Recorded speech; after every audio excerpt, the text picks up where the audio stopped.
Okay. Do we have any homework questions? Iterative methods. Okay. Well, good, because I'm behind anyway. Unfortunately, I may have to walk back my promise to grade your homework for us this week, just because I realized, well, tomorrow I have a conference down at the coast, and then I'm at a conference all weekend in Alabama. So I will try to get to them soon. So if it doesn't happen this week, then definitely next week. Okay. And then as you guys hopefully finish up homework 5, chapter 5 homework, which is homework 3, I'll be picking out whichever problems and eigenvalues I didn't already give away. Now, we're one step away from being able to discuss algorithms for actually computing eigenvalues and eigenvectors. So we arrived at we talked about matrix decompositions last time. So this time we'll talk about sensitivity.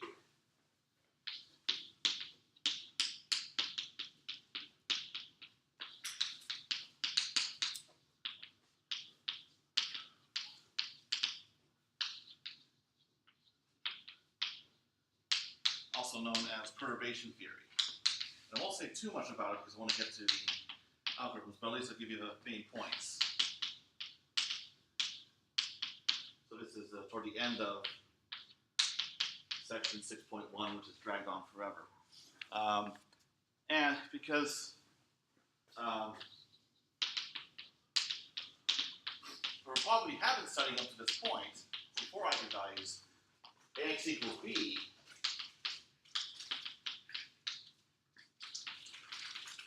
we have a way of measuring the sensitivity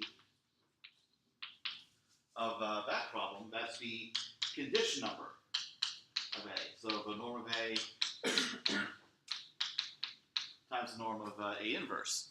And how we use the condition number is that if you have an AX equals B problem, and you have some change in A or B, bless you, whoever sneezed really loud down the hallway, that change can be amplified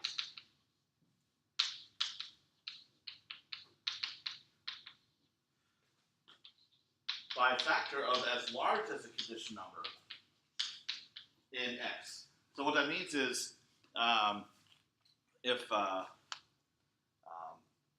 so for instance, if A or B are have changed in order of, say, 10 to the minus 8, but the condition number of A is 10 to the plus 8, then you could have an order 1 magnitude change in the solution, which would be really awful, like an entry that's, say, 1 point something, could be 2 point something, could be thrown off that much.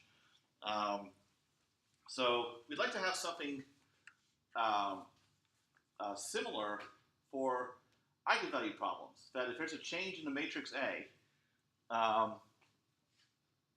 what kind of change might that lead to for the eigenvalues or the eigenvectors?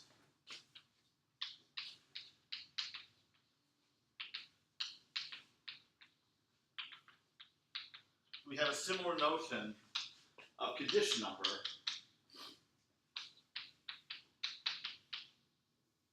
I'll use this. Well, since this word I just coined was a big hit on social media, I'll use it here too. Eigen stuff. My lazy term for referring to eigenvalues and eigenvectors. All right. And it turns out that the two are not necessarily related. That because eigenvalues and eigenvectors go together in pairs. But what we'll see is that an eigenvalue may be in some sense ill-conditioned, and its eigenvector might not be. So I'll explain what actually happens in that case. So first I'll talk about eigenvalues and their sensitivity. And last time I talked about how we could have eigenvalues that are repeated, and they can be quite troublesome. Now an eigenvalue is not repeated.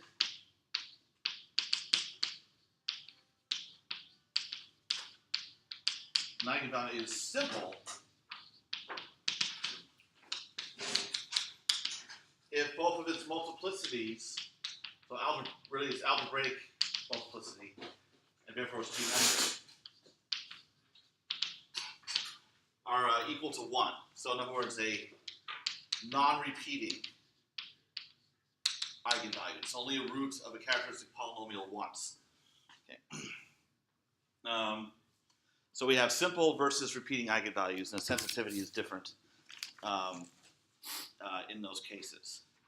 Now, I won't go through all the algebraic details here, but just to get an idea of where conditioning comes from. Suppose we have an eigenvalue problem with a perturbed matrix. So matrix A is changed by some matrix epsilon f. So epsilon is a scaling factor that indicates the magnitude of a change. And we have this exact eigenvalue and eigenvector, and that's therefore a function of epsilon.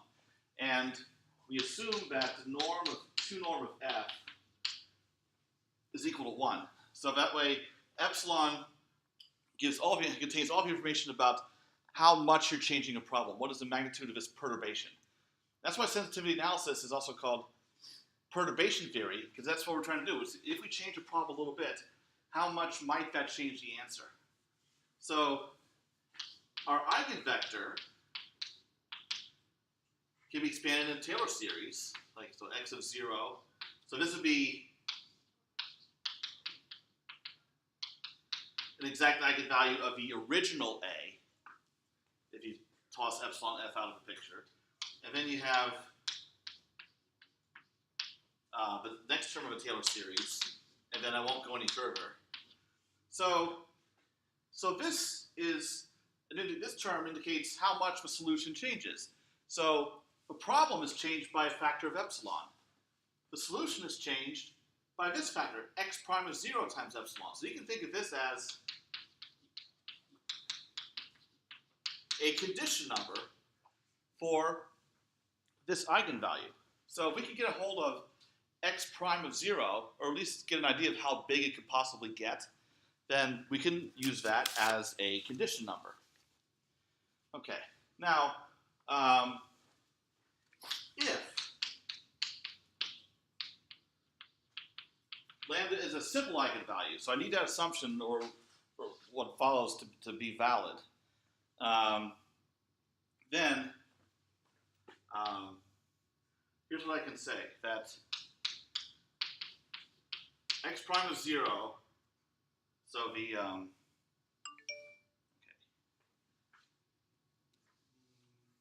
No, actually that's not what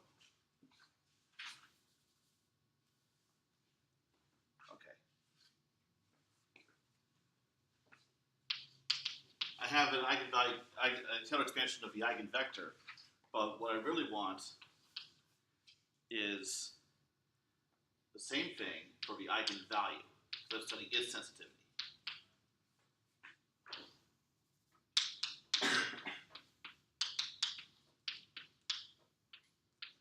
Okay, so the question is, how big is this? So this is a condition number for x, how sensitive it is to perturbation. This is a condition number of lambda, the eigenvalue. And that's really what I'll be able to make a definitive statement about here. So if it's a simple eigenvalue, then I can say that this change is less than or equal to 1 over cosine theta, where theta is the angle between lambda's left and right eigenvectors. Now, to make clear which vectors I'm referring to, we have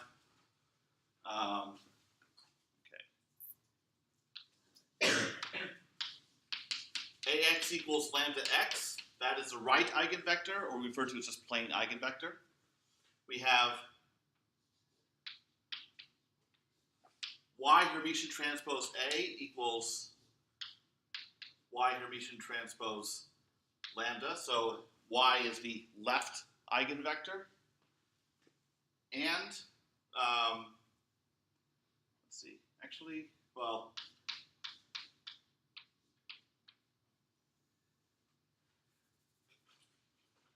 so you just need the angle between them, so that's actually irrespective of the length. So, yeah, this is all I need. So this gives an idea of how sensitive the eigenvalue is to perturbations in a case where it has a multiplicity of 1. So how do I interpret this? It means that if the left and right eigenvectors are nearly orthogonal, so the angle between them will be nearly 90 degrees. What's cosine of 90 degrees? 0. Okay. Therefore, the eigenvalue is particularly sensitive. The condition number can be quite large. Now, in the case of a simple eigenvalue, they will not be completely orthogonal. And that's actually, I have a proof of that in the book, that the dot product of x and y cannot be 0. However, it can be very small, so that angle can be small. On the other hand, if x and y point in the same direction, if they're parallel, then absolute value of cosine will be 1. So therefore, the eigenvalue is perfectly conditioned. So one conclusion I can make from this is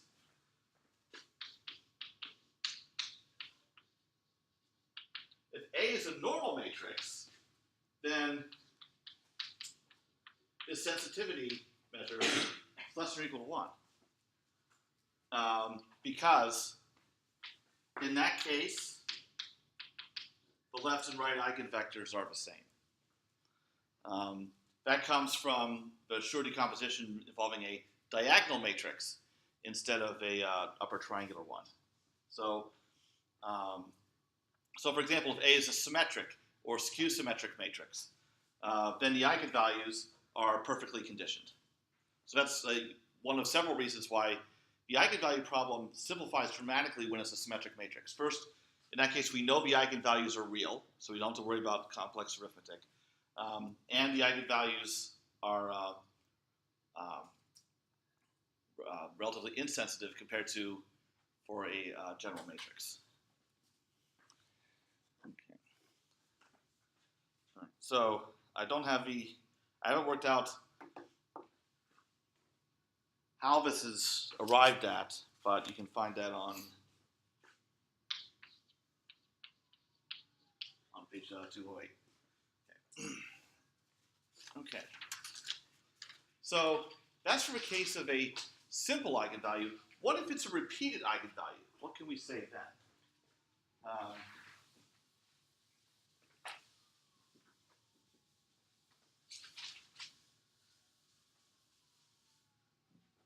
Now, before I talk about that, notice that the sensitivity of the eigenvalue is this condition number times epsilon to the first power. So whatever change you make in A, you're amplifying that change by some constant factor. And that's going to be important when I talk about repeated eigenvalues. So,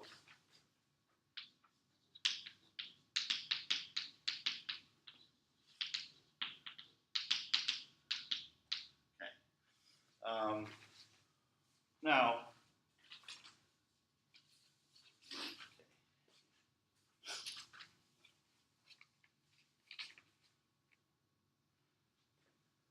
so look at a simple example here.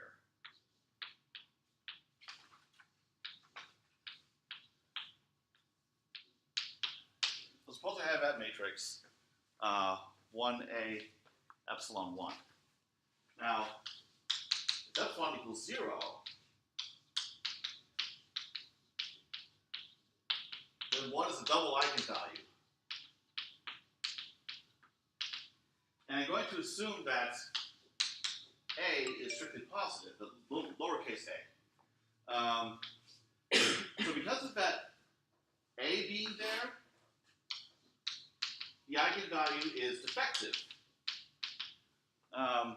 A is, capital A, is not diagonalizable. So that's an example. It's similar to of a 2x2 Jordan block. Not exactly, but it can be scaled to get one. So how sensitive is this eigenvalue of 1 that's repeated? So what I can do is try to find the eigenvalues of this. It's just 2x2. So the determinant of A minus lambda identity works out to be n squared minus the trace of lambda, which is the sum of the diagonal entries, that's 2, plus the determinant of the matrix, which is 1 minus A epsilon.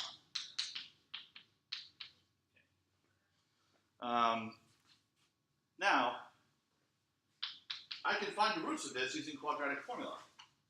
What I get, I expect it's going to be a perturbation of 1.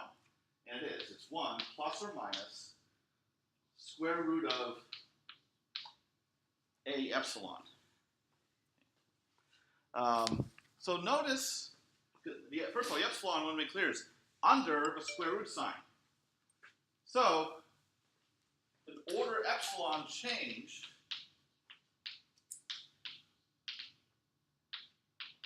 in A leads to an order epsilon to the 1/2 change in lambda. But when you take a small number like epsilon, take a square root, what happens to it?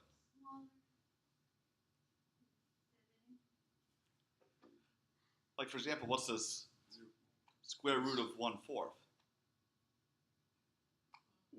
1/2. Yeah, when you have small numbers, square root is larger. So in other words, whatever change you make in A, you have an amplified change in the eigenvalue compared to the case where lambda is simple. So that's unfortunate. In other words, the eigenvalue is more sensitive. Now I can make a more general statement, because that was only the case for this example, 2x2. If lambda has a p by p Jordan block, so if a Jordan canonical form has a p by p block in it corresponding to the eigenvalue lambda, then the order epsilon change in A to the 1/p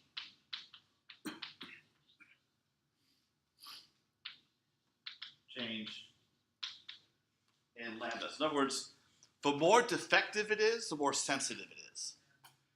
Okay. So we really don't like defective eigenvalues.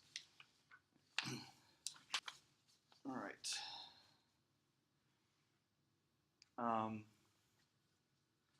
Now,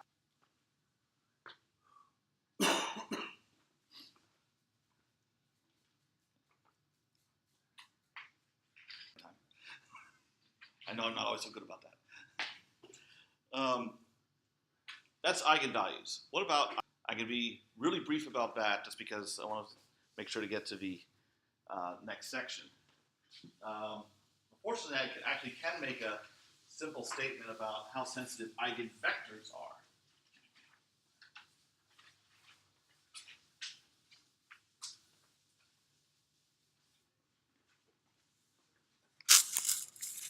Okay. So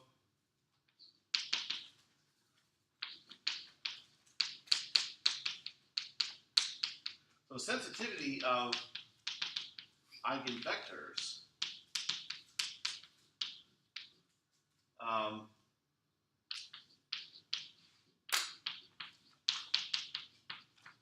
is proportional to the clustering of the eigenvalues. In other words, the closer together the eigenvalues of a matrix are, the more sensitive the eigenvectors are to perturbations. Or a statement that's actually made in my advisor's textbook, Golub and Van Loan, eigenvectors of nearby eigenvalues are, very technical term used here, wobbly. That's literally what's written there. I chose not to use that term in my own book. So what's happening is, so a small change in the matrix can cause those particular eigenvectors to wobble, to change significantly, compared to eigenvectors corresponding to well spread out eigenvalues. So what this means is there really is not any correlation between the sensitivity of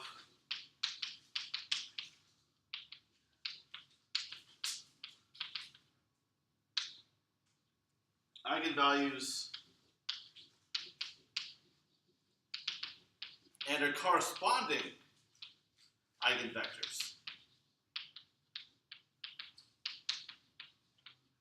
So don't assume that if you go ahead and compute the condition number of like a simple eigenvalue, like I showed you earlier, so 1 over cosine of that angle, and find the eigenvalue is ill-conditioned. If that eigenvalue is far away from other eigenvalues, which has no bearing on its condition number, then the eigenvectors are perfectly fine. And sure enough, you can have the opposite situation. You can have take a symmetric matrix. All the eigenvalues are perfectly conditioned. Condition number 1. But if they're close together, the eigenvectors, though will still be sensitive.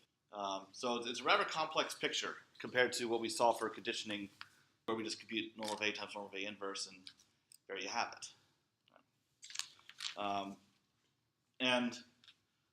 A clustering of eigenvalues is a problem not just for, but also just for computing the things.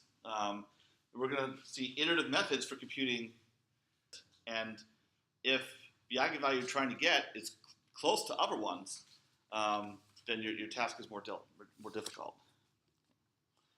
Okay, so I just want to give you a quick rundown on how sensitive the eigenvalue or eigenvector problem are.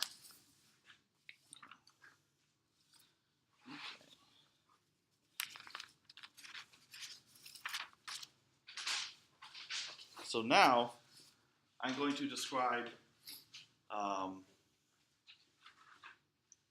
a very simple method for computing n eigenvalue and eigenvector.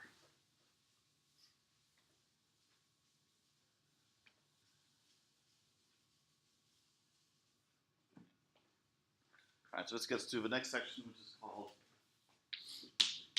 power iterations.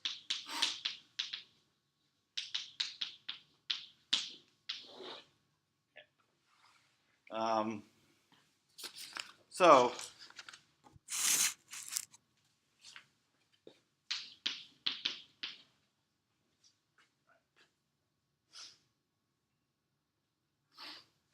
I'm going to give the algorithm here, very short one.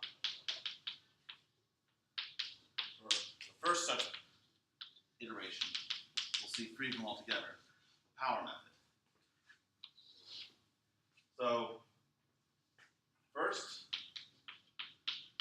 you choose an initial vector. So it's an initial guess as to an eigenvector. You can choose any vector you want, as long as it's non-zero. But we'll just make it a unit vector in the two-norm sense, because eigenvectors are supposed to be non-zero. And then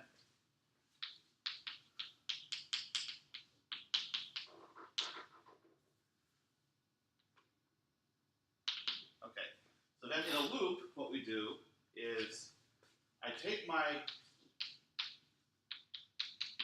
vector q, so initially q0,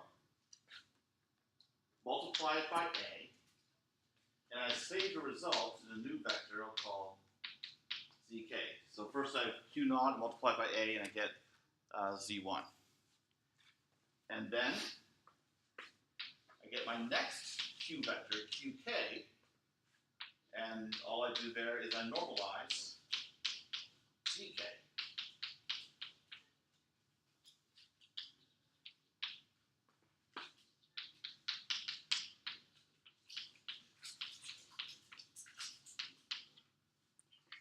That's it.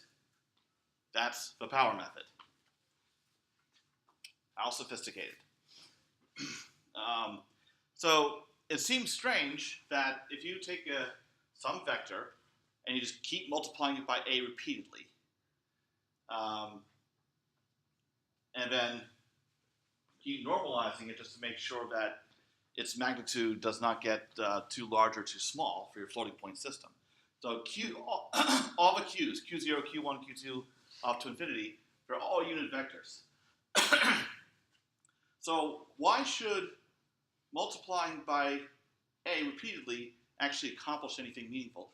Why should it actually converge to anything? So what I'm saying here is that we're expecting these q vectors to converge to something. So we're going to find out what the effect is of this repeated multiplication by a.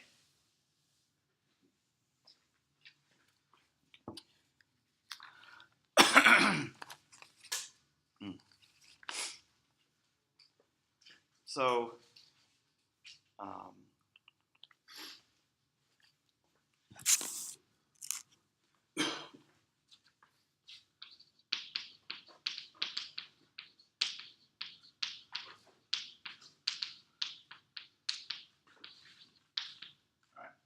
so the way I can describe this vector qk that we're getting out is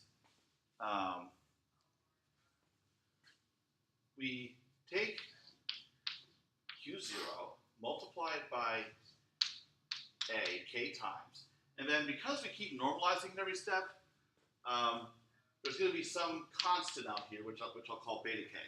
So beta k is not really of interest to us, it's just accounting for the fact that we're always normalizing. Okay. Now, I want to get a handle on how this vector qk relates to the eigenvectors of A. Now, I'm going to make an assumption here just to simplify the analysis. So assume A is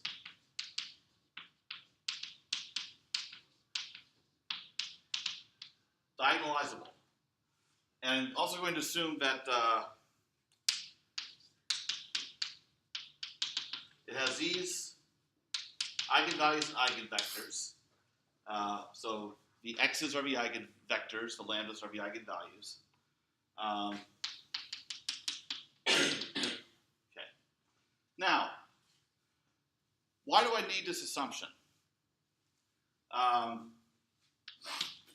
It tells me that the eigenvectors are a basis for n-dimensional space. So I need it to be linearly dependent. Now, why do I need that? It allows me to express my initial vector, q0, no matter what it is, as a linear combination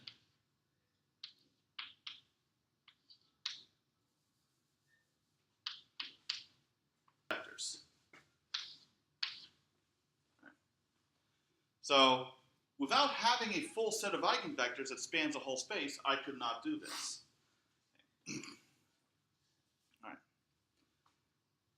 Now, I can see what happens when I take the a to the k and move it inside.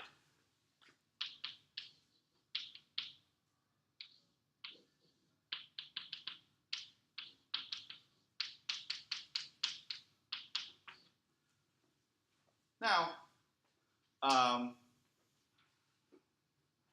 each xi is an eigenvector of A. So, multiplying by A ends up just multiplying a vector by the corresponding lambda. So I can do this. Ci lambda I to the k xi.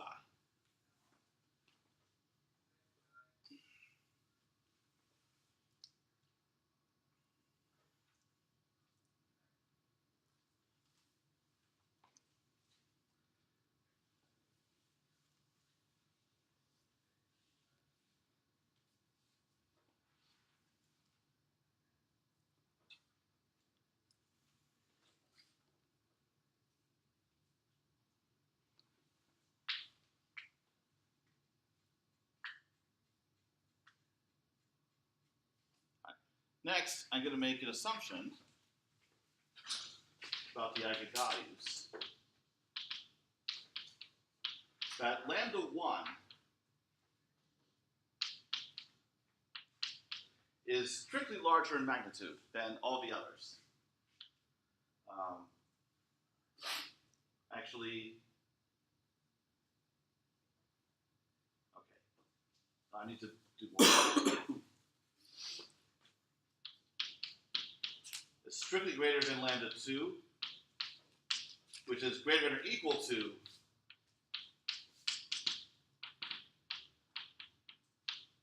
all the other ones. So the point is, lambda 1 is strictly separated in magnitude from the other ones. So as for lambda 2 to lambda n, they could be equal for all I care. It doesn't matter. The point is, there's a separation. And the eigenvalues are ordered. Lambda 1 is the largest, lambda 2 is the second largest, and so on. So now I'm going to rewrite this sum to separate the first term that deals with lambda 1.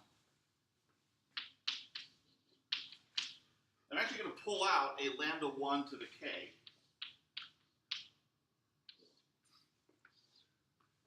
So what's left? I'm going to have c1 x1 for first term from this summation after I pulled this out. Then, for the rest of the sum, 2 to n, I'll have ci, and then I'm going to have lambda I over lambda 1 raised to the k power times xi. Okay.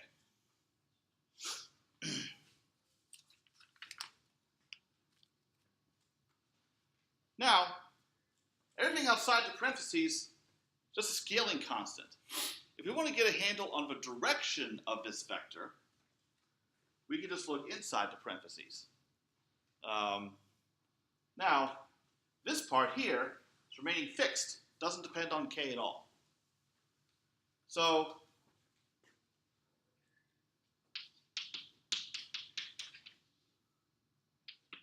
what happens inside the parentheses as k goes to infinity? What? Yeah. This part right here is going to 0. I always like to convey my excitement on a board, like goes to 0 exclamation point.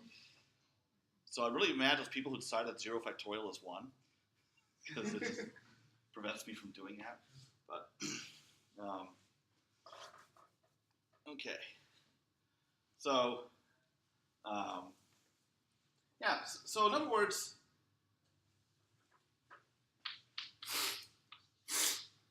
the direction.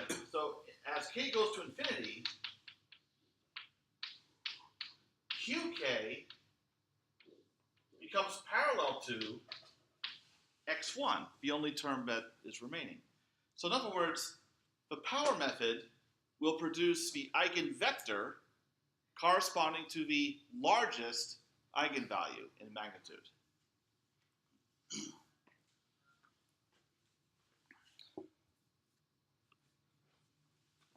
Any questions about what happened here? You're going to see why that happened.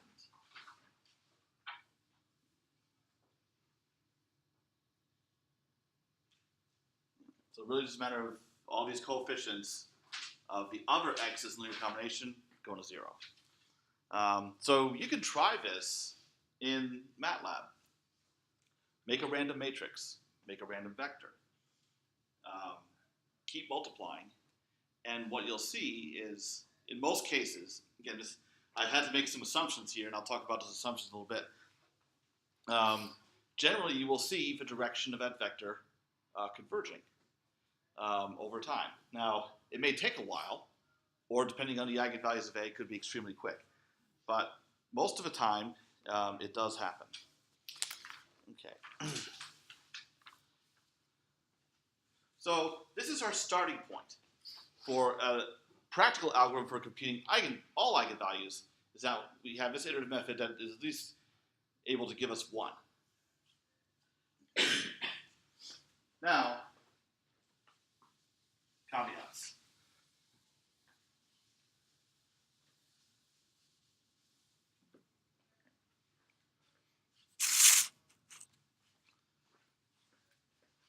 Now,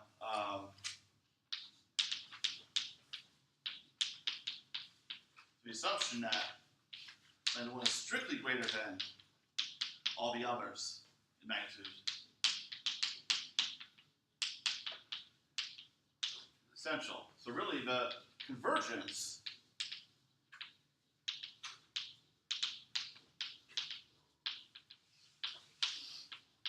depends on this ratio,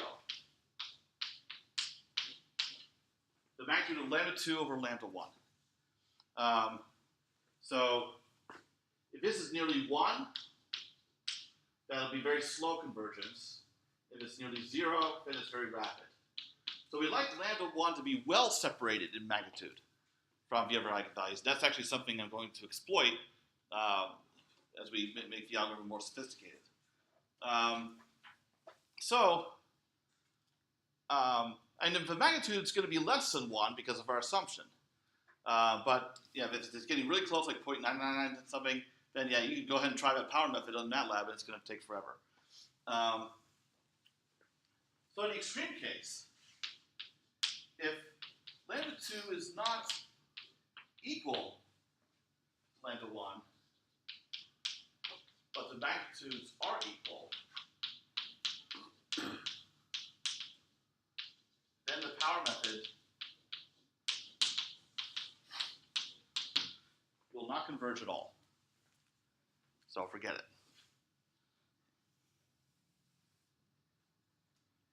What's an example of that happening? Like, so two eigenvalues, they're not equal to each other, but their magnitudes are equal. What would be an example of that?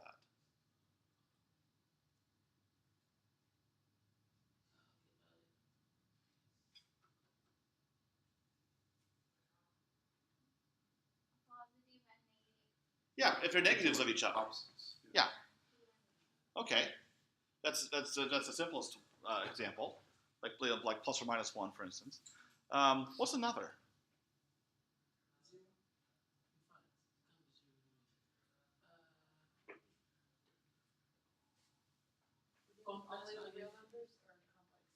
Complex is allowed.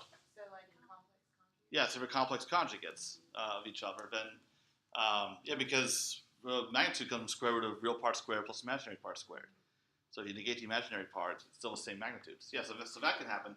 So for a real matrix that has complex conjugate pairs of eigenvalues, the power method could easily fail.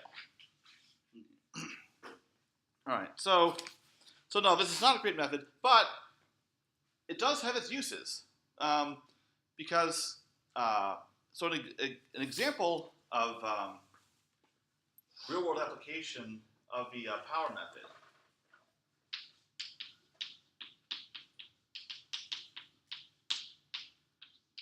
is Google. It's a PageRank algorithm. So if I have a matrix,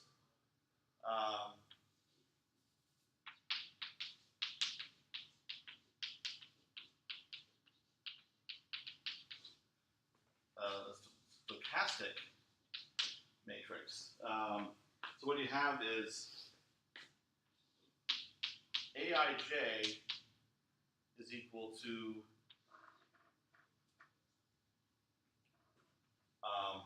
probability of, so in the Google situation, navigating from page I directly to page J.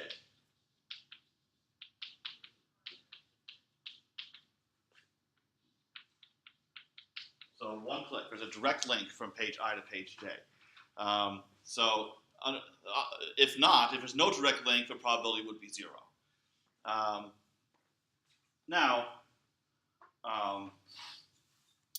So the thing is, from a given page, you're going to go somewhere, or maybe you'll stay on the page that you're on. So that would account for a diagonal entry going from page I to still being on page I.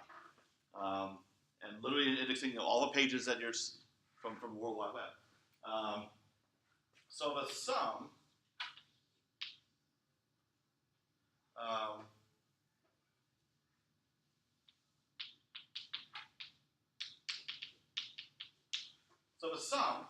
of each row is going to be 1, because you're going to some upper page or you're staying where you're staying put. So because of probabilities, you have to cover all the possibilities. The probability has to be between 0 and 1, but the probability of union of all the outcomes has to be 1. So this is a property of a stochastic matrix. This is a row sum must be equal to 1. Okay. Now,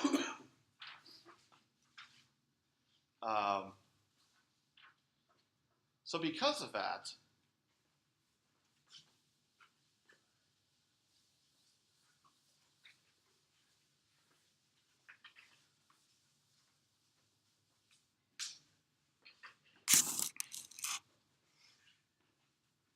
if I let the vector E be vector of all ones,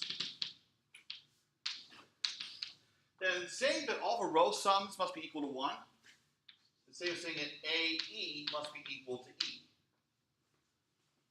Because multiplying a matrix by a vector of all ones like that, that computes all the row sums.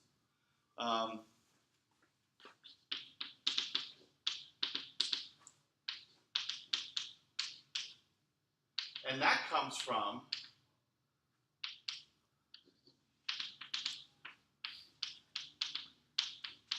this formula for matrix vector multiplication. If I set all the x's equal to 1, I'm multiplying A by E. And this is a row sum. Now, can anyone tell me, what does this equation mean? How do I interpret that in terms of eigenvalues and eigenvectors?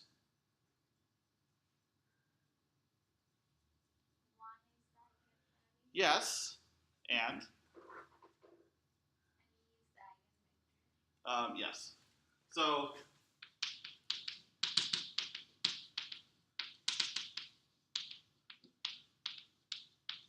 okay. And then, yeah, E is a corresponding eigenvector. But what we're actually interested in is not the eigenvalues of A. But one thing I can say is, it can be shown for a stochastic matrix. All the eigenvalues are less than or equal to 1 in magnitude, and 1 itself is always an eigenvalue.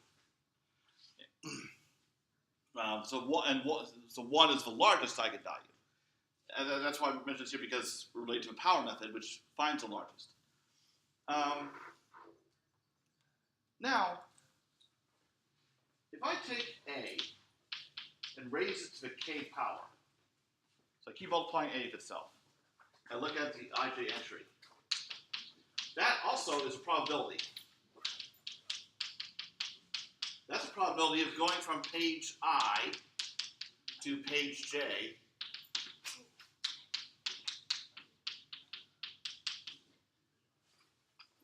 in k clicks. So you hop around the web for a bit and wind up on page J after starting from page I. So A itself tells the probability of going directly. So here we talk about going in a certain number of steps. So as k goes to infinity, we get the probability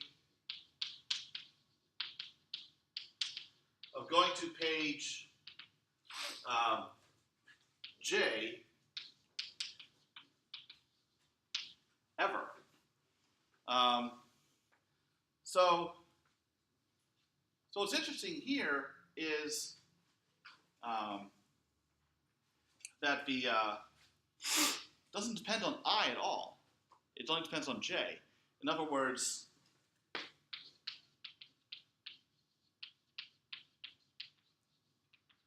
all of the rows are the same. And actually, just for fun, I'm going to make sure I'm not telling you something wrong, because this is all impromptu.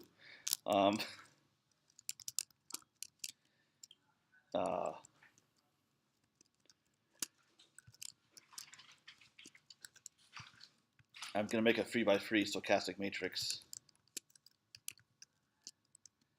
in MATLAB. So basically, I'm creating a random matrix and then scaling all the rows so that the row sums are 1. Okay. So then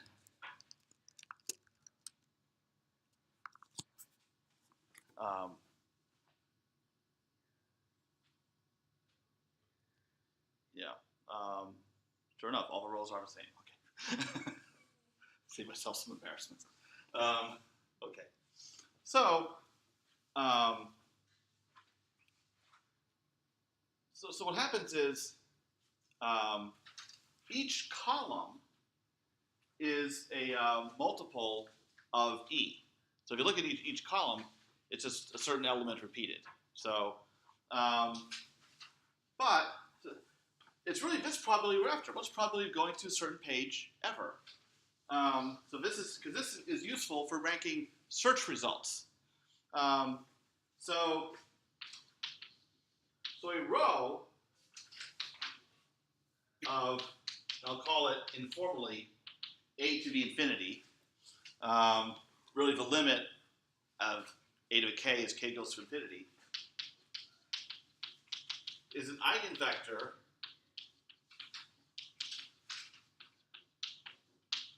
of a transpose. So that is what we're really after.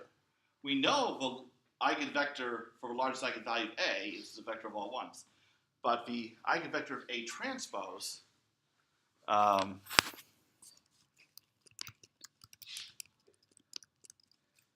okay, and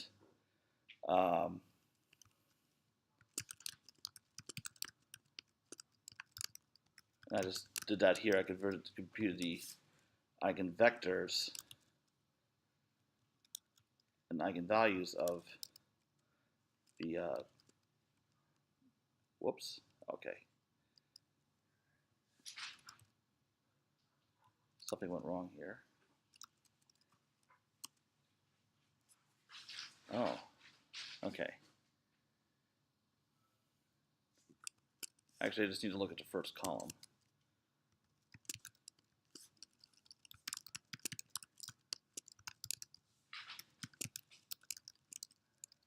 Okay.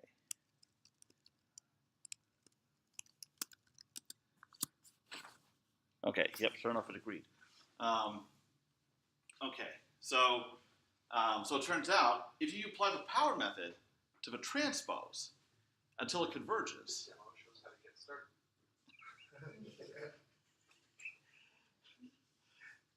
if you apply power method to the transpose and let it converge, you'll get that common row, and you'll get your probabilities.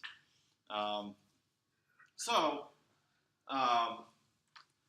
the thing is, this is what Google wants to do for ranking search results. That they have this matrix of probabilities that they've culled from as much of a web as they can index. And every time you're performing a search in Google, that it's using all this computing power to get you that eigenvector of the transpose of their matrix of probabilities. And even though the power method is basically the simplest, most rudimentary algorithm for computing eigenvalues and eigenvectors, it's the one they use. And because it's all they care about. I mean, other algorithms I'll show you are what to use for if you want all the eigenvalues and eigenvectors, but Google doesn't. They just want this one. So the power method is probably more real-world relevant than anything I'll ever teach about. But they're only figuring the indexing of the paying customers' sites, I assume, right? It's not every possible site, right? Yeah, well, the thing is, there's more to it, like personalization and things like that. And that's something they're very hush-hush about as to how they do that. So yeah, I'm sure that's where the monetary aspect comes in. But one of my colleagues from Stanford, when she was giving a talk about the mathematics behind Google, and she was talking about how we rank search results and the business angle of it, some people in the audience got extremely upset.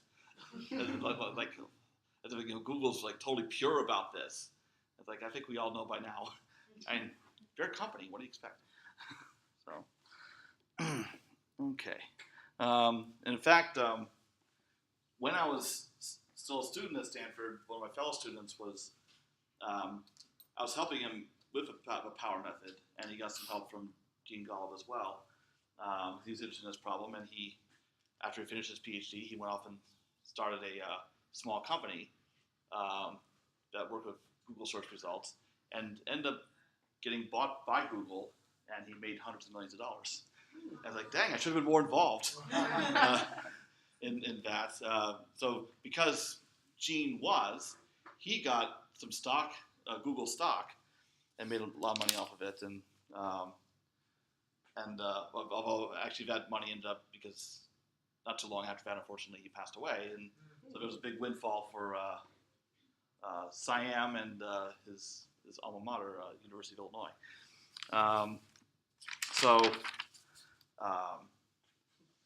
Yes, so you never know when these things can actually lead to something big. And really, as far as companies go, there's a lot of search companies like Google and, well, once upon a time Yahoo.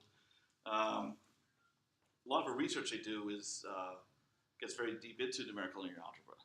It's something they're very interested in, and you can see why right here. Okay, now that was not to be such a long tangent, but I figured something that you all would appreciate. Okay, so now that my pages are all messed up, okay. All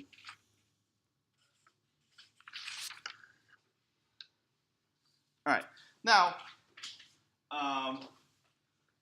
suppose you've used the power method and suppose it's worked for you and you've actually found an eigenvalue.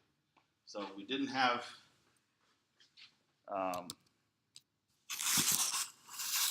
this situation.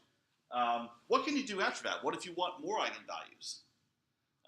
What you could do is perform something I described last time, deflation.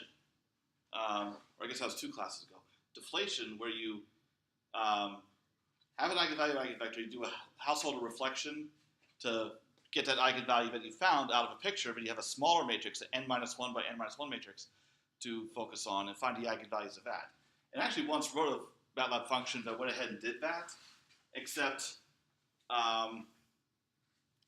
it required too many assumptions to work well. Basically, need the eigenvalues to be real, again, distinct in magnitude and all that. So I'm not even going to write anything on the board about it because it's a useless idea, and we're going to see better ones. And one last thing I want to point out with the power method. So suppose you implement the power method as I described it. You keep multiplying by a, and you normalize. And then you want to check if your vector, your qk, is converging. Tell me what can go wrong if the largest eigenvalue of a happens to be negative. So if you just keep multiplying by a and normalizing, why will that never converge? So if the eigenvalue, the largest eigenvalue happens to be a negative real number,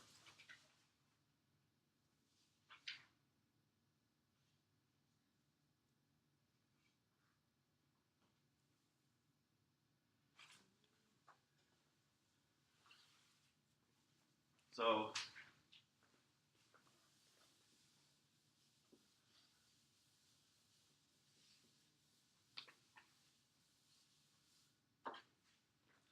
if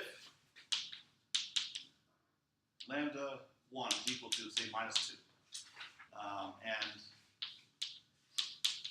you want qk to converge to a vector x1 such that ax1 is equal to minus 2 x1.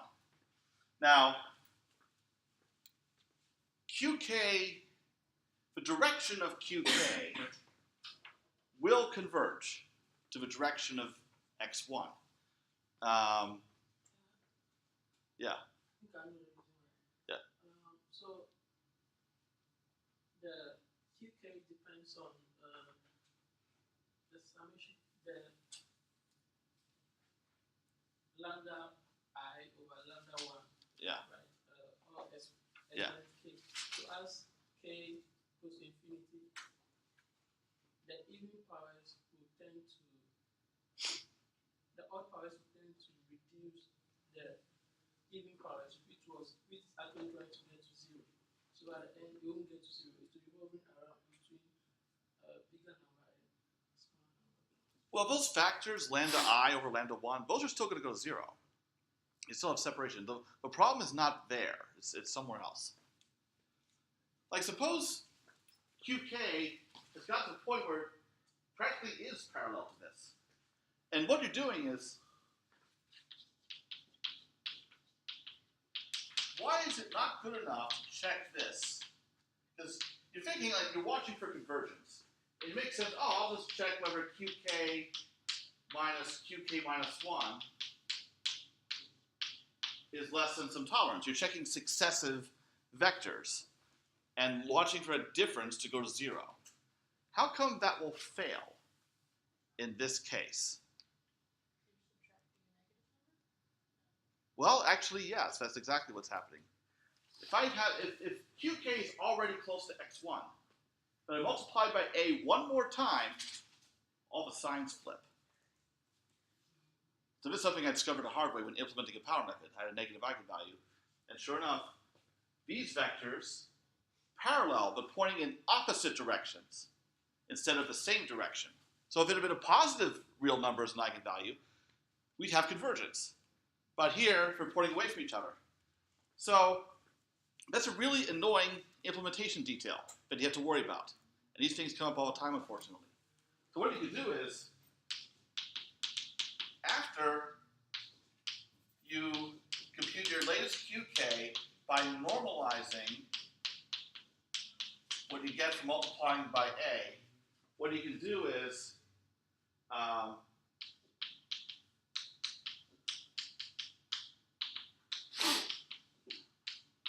you can set qk equal to plus or minus itself so that this is an arbitrary choice.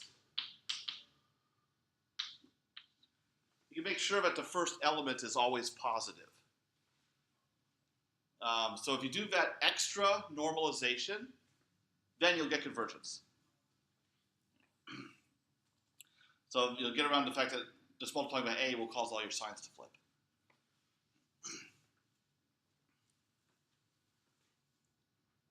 You do that each step. Yes. I was thinking, like, if A was a complex matrix, and you could have a complex eigenvalue that is separated magnitude from rest, which would never happen for real matrix, then this complicates things even further. You might try different normalization, like, just normalize to the first elements equal to 1. That's another thing you can do. So it's no longer a unit vector, but at least it's a vector of a constant magnitude as it converges. That's just not necessarily 1. So there's little things like that, special cases that can slip through cracks, that aren't always discussed in textbooks, unfortunately. I don't think it's discussed in mine. I mean, not the one I wrote, I mean the one I used as a student. Just didn't bring that up at all. So, okay. Now, so what about finding more than one eigenvalue?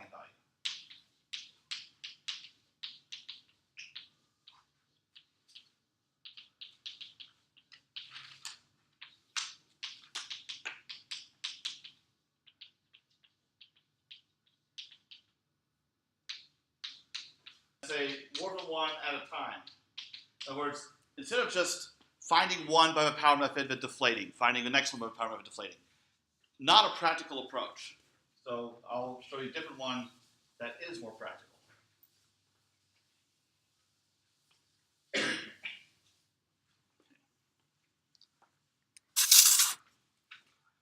So the next approach is called orthogonal iteration.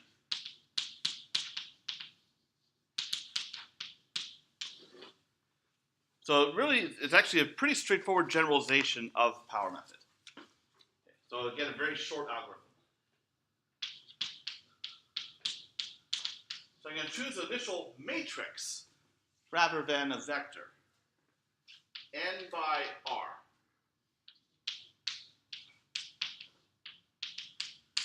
And I want it to have orthonormal columns. An easy example, just choose the first R columns of identity. That'll work. Or actually, any R columns of identity would work.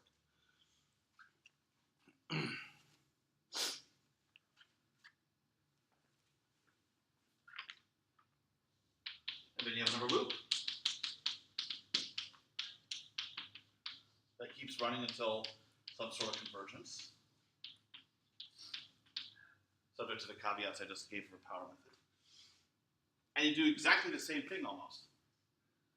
You take your previous U, multiply it by A, and we'll call that ZK. So instead of a vector, ZK is now a matrix with R columns. Now, in the power method, we took ZK and we normalized it to make it a unit vector. We'd like to do the same thing here, but not just that. We're not just going to scale the columns. Instead, we will take a QR factorization.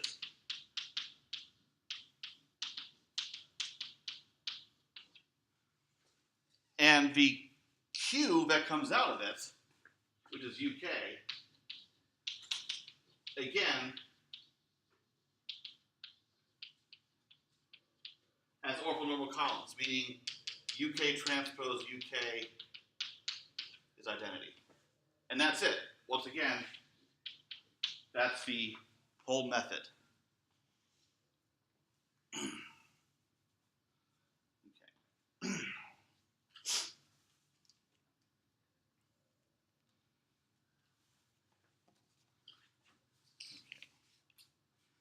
Now, dang, my page is on this. Okay. All right.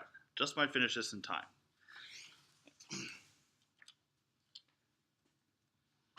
Now, what does this do? If it converges,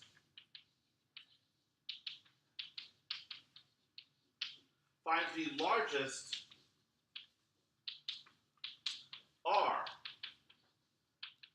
eigenvalues of A. So basically it's doing power method in a batch to find the R eigen. Well, actually, it will not find the eigenvectors necessarily. So UK, if converged, they are not eigenvectors. It spans an R-dimensional invariant subspace.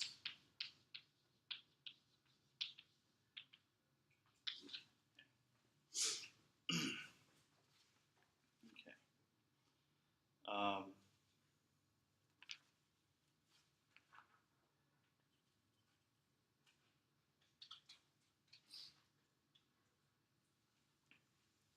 Now, but what if you really want those eigenvectors that go with it? So, if UK converges to U, what we have here is I have okay.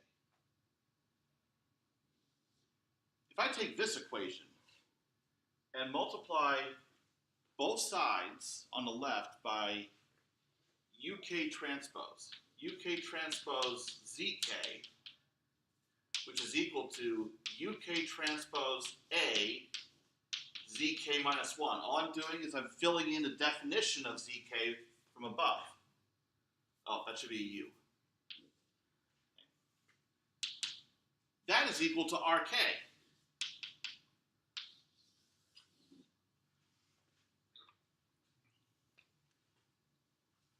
So,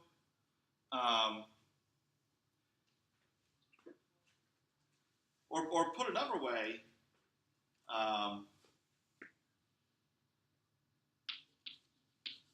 AU is equal to UR in the limit if it converges.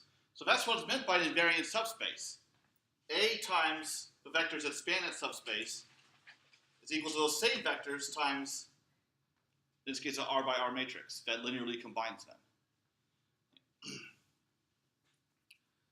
So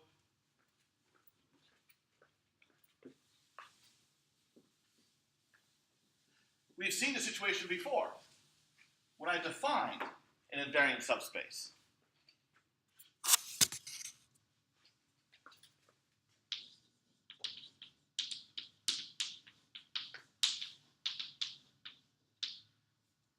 Then the eigenvalues of R are contained in the eigenvalues of A. And if R yk is equal to lambda k yk, so suppose we go ahead and find the eigenvalues and eigenvectors of R, much smaller matrix.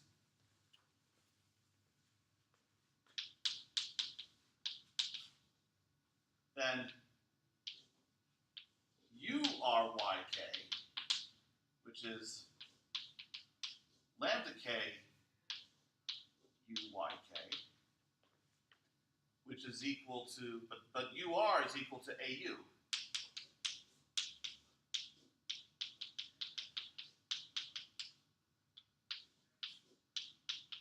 So if I group these, that's an eigenvalue eigenvector pair. So having a low-dimensional invariant subspace basically gives me a solution to the eigenvalue problem for the original. That I find the eigenvalues and eigenvectors of a smaller matrix, which lead me directly to eigenvalues and eigenvectors of the original. Okay.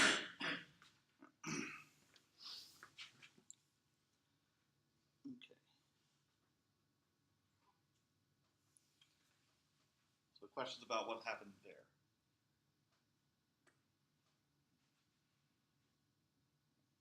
Okay.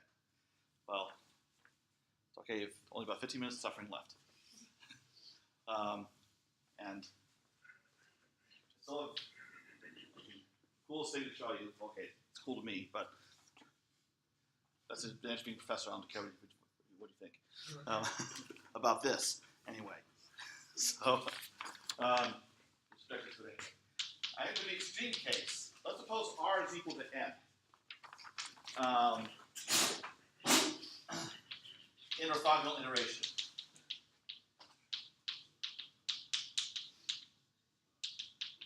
Okay. So what happens in that case is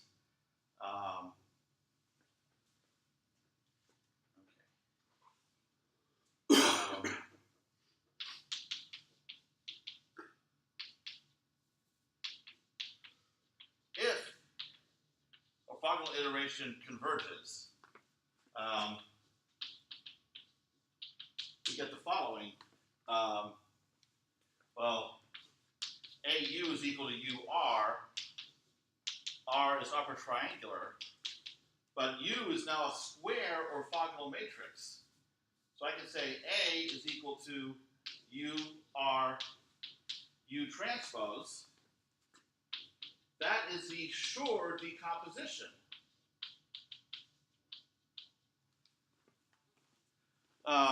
So you think, oh, we're done. End of chapter, right? Because we've solved the eigenvalue problem. Because the Shor decomposition gives us the eigenvalues. Except, no, we're not done. Because this algorithm is terrible. First of all, we have no assurance that it will even converge. Also, even if it does converge, it's almost certain to converge so slowly it's just painful. So I'll actually spend the next couple class periods improving on it, but I need to set the stage for that during the last 12 minutes I have here. Okay, so if I look at the algorithm, I'm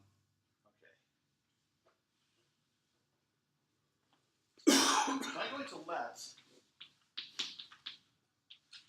TK equal to UK transpose A UK.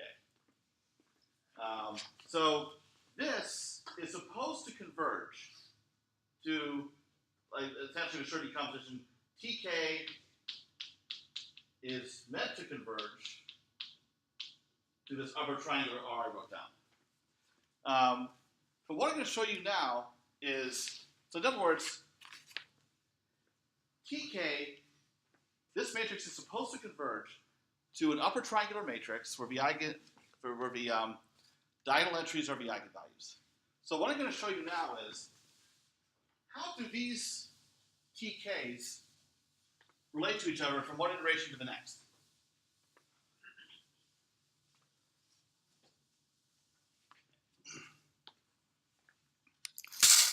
Now,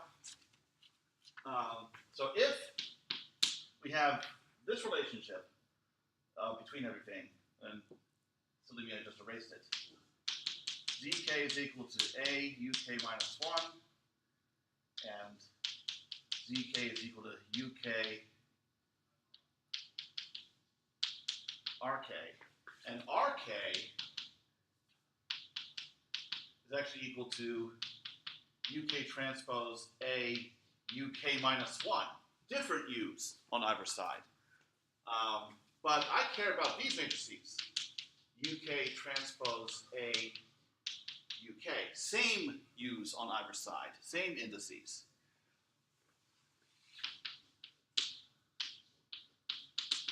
How does TK change?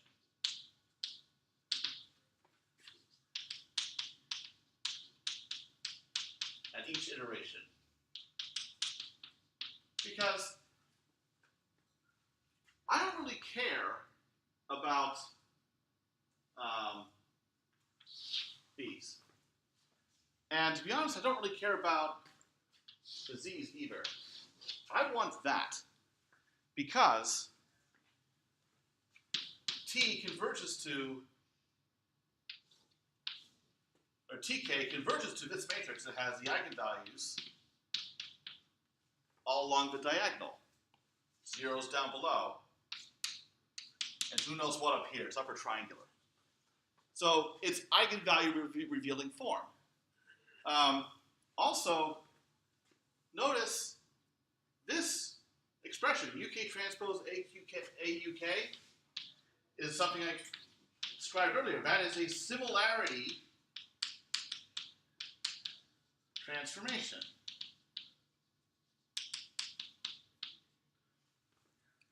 Tell me what is really the only interesting property about a similarity transformation. What is it? What nice property does it have?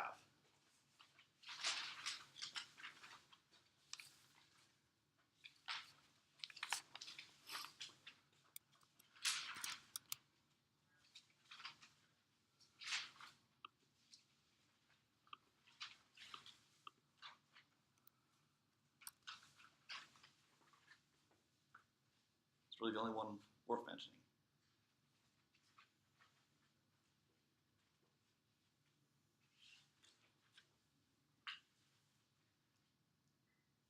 It preserves eigenvalues. So each TK has the same eigenvalues as the original A. And we're trying to get it to this upper triangular form. So, and that's what I mentioned at the beginning. We take A, apply a bunch of similarity transformations to it, maybe household or given matrices, to reduce it to some upper triangular form. So, how does TK change from one iteration to the next? First, we'll look at TK minus 1. So that's equal to, by definition, this. But AUK minus 1 is ZK. But ZK has this QR factorization, which is UK RK. And I'm going to give this a name. I'm going to call it QK. So it's QK RK. So TK minus 1 has this QR factorization. Remember, QR factorization is unique. And now, here's the kicker. Let's take a look at TK.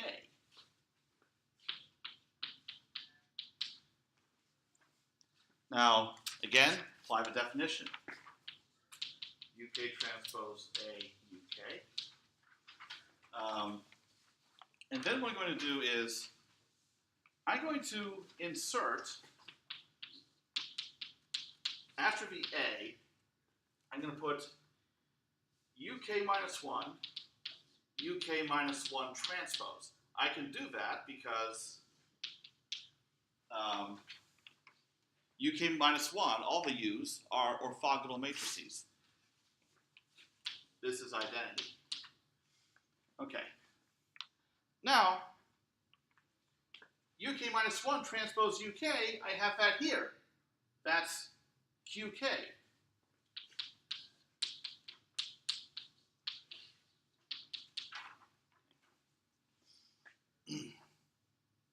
Oh, whoops. No. That is QK. I still have this UK minus 1 here. Okay.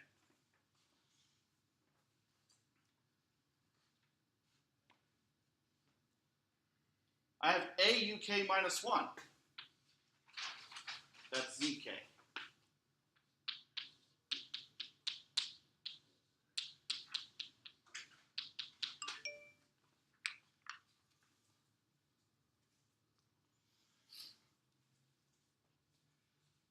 Now, if I take this equation, multiply both sides on the left by UK transpose, cancels out the UK here, I get RK. So this is RK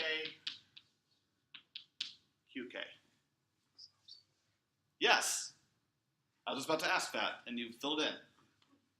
Each TK differs from a previous one by QR factorizing, then multiplying the factors in reverse order.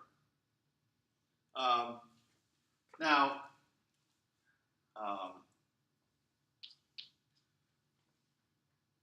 keep in mind, from tk minus 1 is qk rk.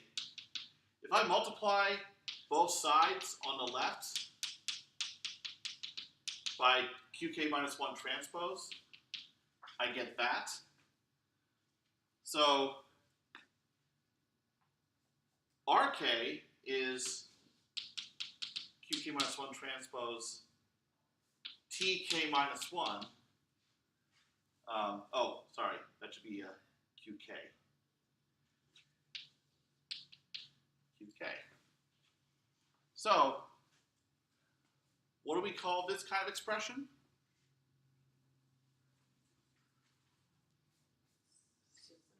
Similarity transformation. Happens to be an orthogonal similarity transformation, but the point is it's similarity transformation which does what? Preserves the eigenvalues. Thank you for having it 10 minutes of memory. Okay. So, so this leads to the, I guess we call it version 0 of really one of the most celebrated algorithms in all numerical analysis,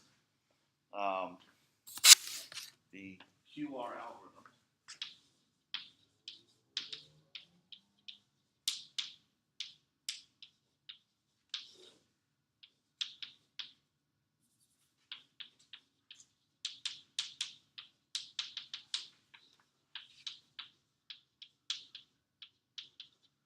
Now you start with your A, take its QR factorization, then multiply factors in reverse order, and overwrite A with that. That's it. Yeah, I love the really short algorithms we have, but that's okay. They'll get a lot longer later, because this is still a lousy algorithm. But what I'd like each of you to try on your own is this in MATLAB. Go ahead and make a random square matrix. Well, small enough so you can see the whole thing on your screen at one time. So it looks visually appealing. Now, I'm going to put this next step in parentheses as an optional step. A plus A transpose to make it symmetric. But even if you don't, I actually want you to try it both ways. First not making it symmetric and then making it symmetric. And then repeat the following. QR equals QR of A, and then A is equal to R times Q. And have it printed out. Print out, well, I'm going to put a semicolon here. Actually, I'm going to put this on one line. Like, if you do literally this at the prompt, it'll carry out both steps and print out this one, which is really the one you want to see.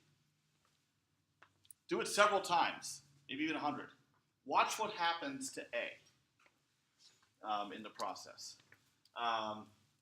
Then, after you see what happens, do it again and make it symmetric.